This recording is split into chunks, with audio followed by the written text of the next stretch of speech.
The other women at the well, her life was full of pain, hurt, rejection, her loneliness she didn't want to show.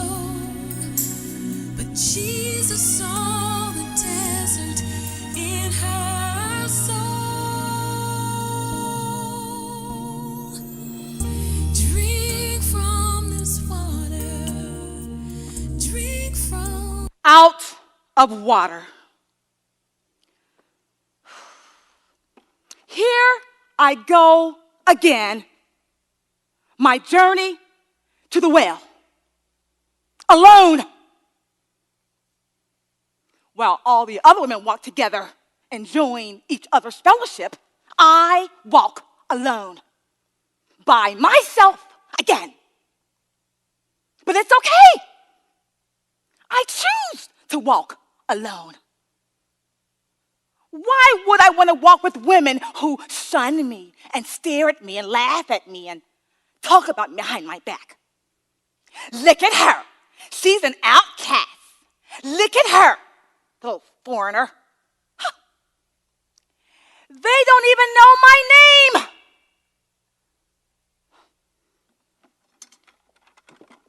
See, in biblical times, women would come to the well to draw water early in the morning and some late in the evening.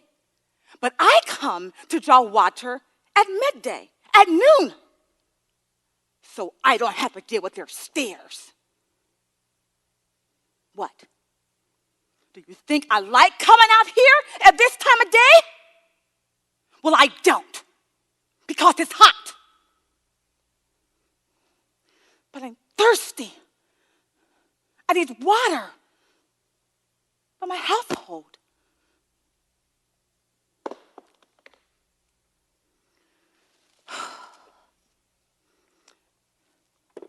You know, I really wish those women wouldn't be so quick to judge me,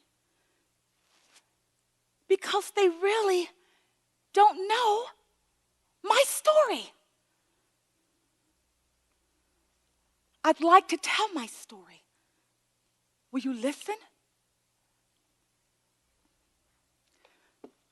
I have had 5 husbands. Yes, that's right, 5. Now wait, just 1 minute.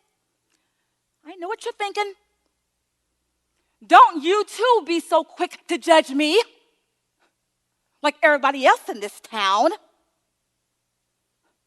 See, in biblical times, women were considered the minority. Husbands can just write a certificate of divorce and then send them away for any reason, according to the law. Now let's see. The list says,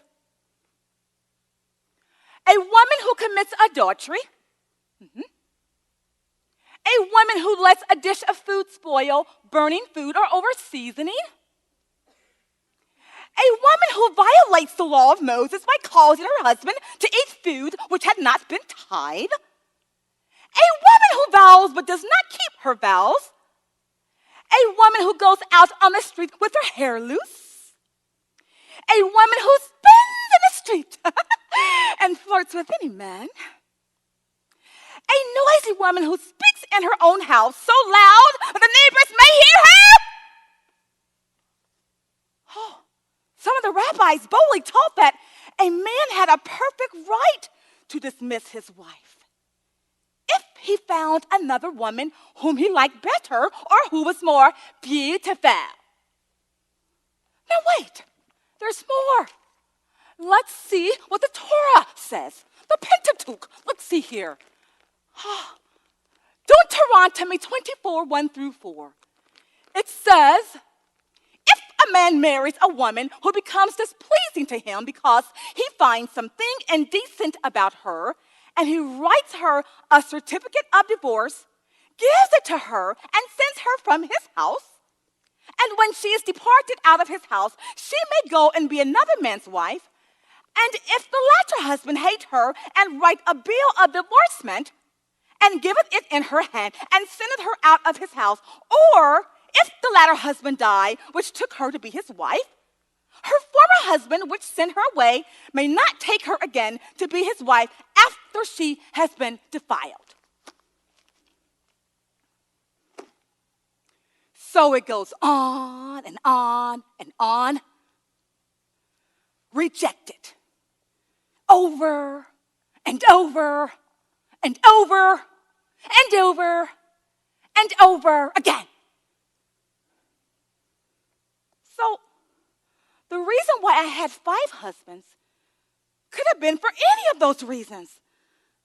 Not because I was just going after man, no. Well, I have to admit, I do like having a man around, don't you? And now I am currently living with a 6th man. Well, why would I want to get married again? After all the rejection I have been through? No, not anymore. Although I have to admit, there's a part of me that still longs and yearns to be married again. Oh, to have a man to hold me all night long and love me for me. Doesn't matter. If I did want to get married again, who would marry me now that I have been defiled?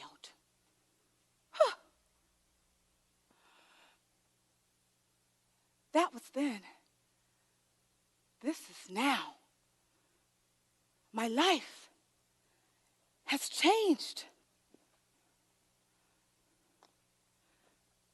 One day,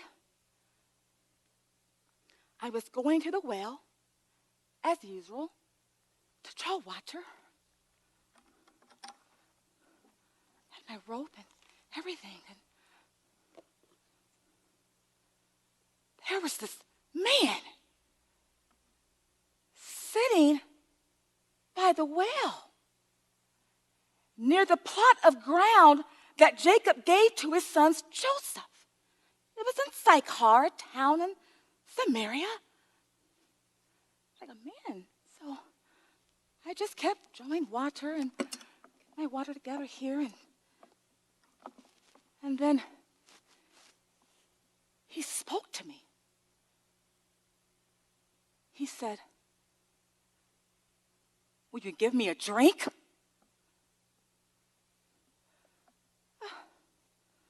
Surprised he's talking to me. I'm a Samaritan woman. And I looked closely and I noticed the colors of blue in his robe and the tassel and the way that he spoke. So I knew he had to be a Jew.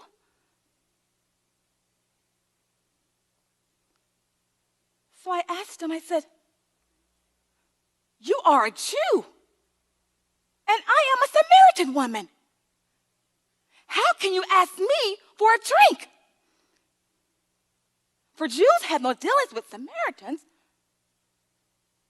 And then he said, "If you knew the gift of God and who it is that asks of you to give you a drink, you would have asked of him, and he would have given you living water." So I was thinking, what? There's something different about this man. What in the world? He said living water. Then I noticed he didn't have anything with him, so I said, "Sir, the well is deep. Where can you get this living water? Are you greater than our father Jacob, who gave us this well and drank from it himself, he and his sons and his livestock?"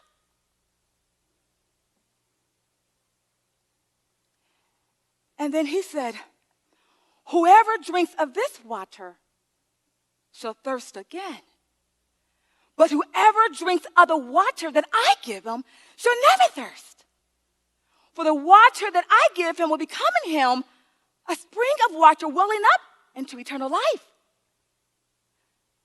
I said, sir, give me this water so I don't have to keep coming out here to draw water.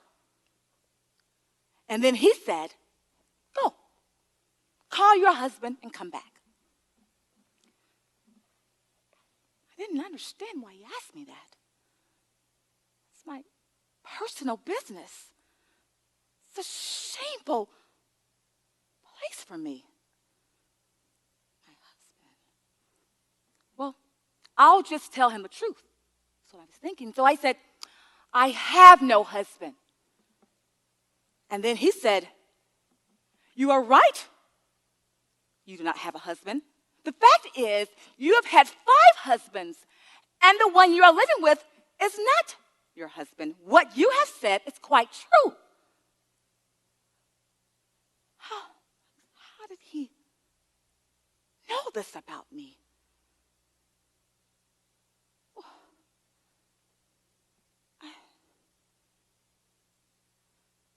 He must be a prophet. So I decided to shift the focus off of me and onto worship. So I said to him, sir, I perceive you are a prophet. You know, our fathers worshiped in this mountain, but you Jews say that Jerusalem is a place one should worship. And then he said, woman, you Samaritans worship what you do not know.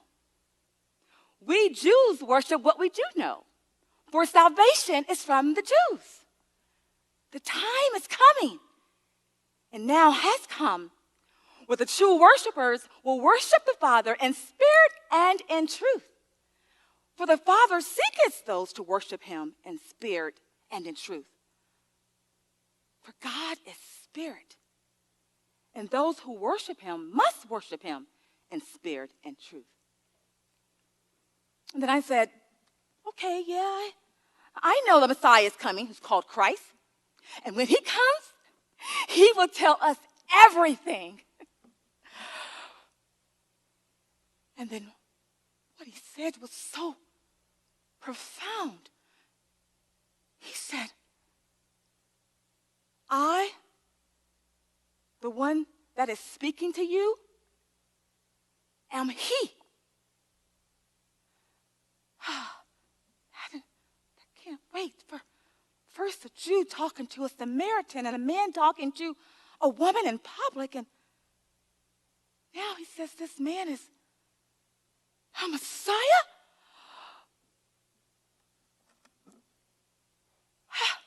The Messiah? Oh, the Messiah talking to me? I had to go tell everybody. I said, come see a man who told me everything I ever did. Could this be the Christ? And many Samaritans came because of my testimony. They came from all over and they came to see him. And once they saw him, they said, we no longer believe because of what you said, for we have seen him for ourselves. Could this be the Christ? And indeed, it was. It was Jesus Christ, the seventh man, the Messiah. I took a drink of his living water, and he changed my life. I no longer needed the water that I thought I needed, and that's why I left my water bucket. He quenched my thirst. He changed my name. Some call me the first apostle. Others call me the evangelist. But he calls me friend. Jesus Christ. He changed my life. The Messiah. And this is how my story ends. I've taken a drink of this living water. Have you taken a drink of this living water? Put down your water and come